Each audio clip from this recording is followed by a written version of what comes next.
In this video, I'm going to give you the 5 most common sales objections with web designers and how to overcome them. And I'm going to try to do it in 5 minutes. Are you ready? Let's go.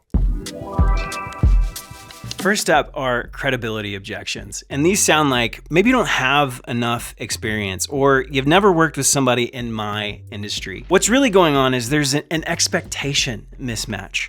So the client has certain expectations they're not sure your skills can deliver on. In other words, they don't trust you. That's all right. We've all been there. Here's what you do instead. Reframe the weakness as an actual strength. So you might say, I might be less experienced, but I'm less expensive and I'm hungrier. Or maybe you need someone outside the industry to give you a different perspective. But don't just stop there. You also want to make sure that you reassure them with your process. So explain the clarity and the safety built into your process and then let that do the convincing. The client just wants to know that you're not just willy-nilly trying to figure things out. No, you've thought about it. Step A, step B, step C. And hey, thankfully, I'm doing a full series on the complete web design process. And this is video 2. If you haven't seen video 1, it's all about the sales call. Go check it out. Next up is price objections. And these are pretty common. So they might sound like someone I talked to do it for cheaper, or why does a website using X platform like Showit or Squarespace cost so much? And then my personal favorite, my cousin said that they could do it for free. And believe it or not, this isn't actually about price at all. Because think about it, we pay for expensive things all the time and justify it in crazy ways. And there are things that you buy that I would probably think you're crazy to spend money on, and vice versa.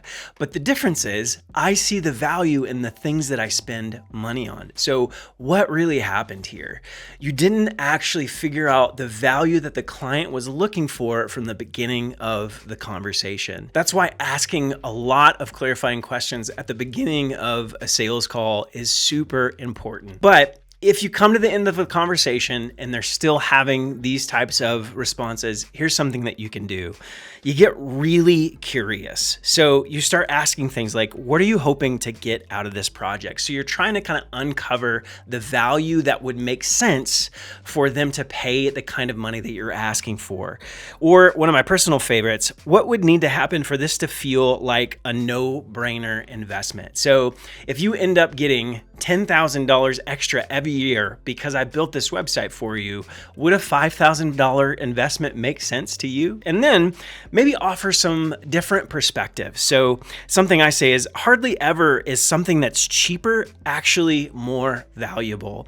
Or just having a website doesn't really help your business. And this is something I say to clients on almost every phone call. It doesn't make sense for you to pay me to just build you a pretty website.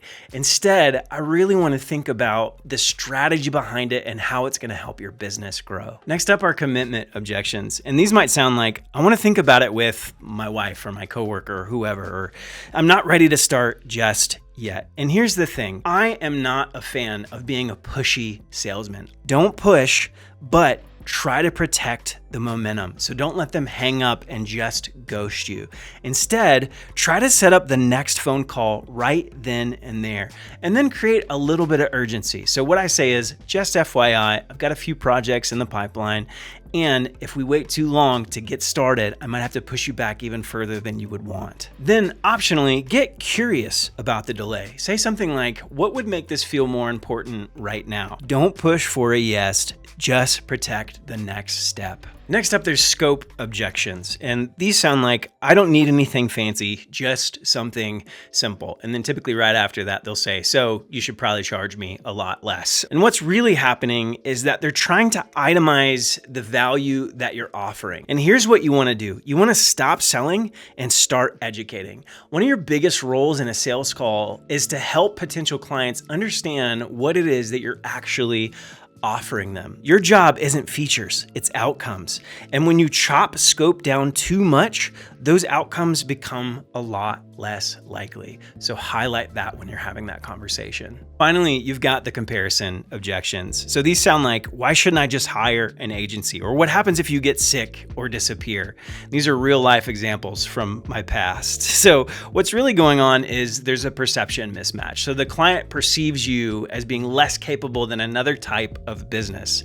And here's what you do. It's actually the same thing that you did for the credibility objections. First, you reframe the weakness as a strength. So here's what I said.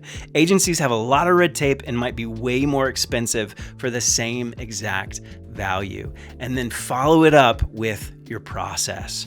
So you might Sure, I might get sick, but I've got things in place to make sure that you're taken care of no matter what. And there you go. There are 5 solid responses to potential client objections that you can start using right away to land your next big client. Make sure that you subscribe because we've got more videos coming out all about the web design process. And don't forget, if you don't quit, you win.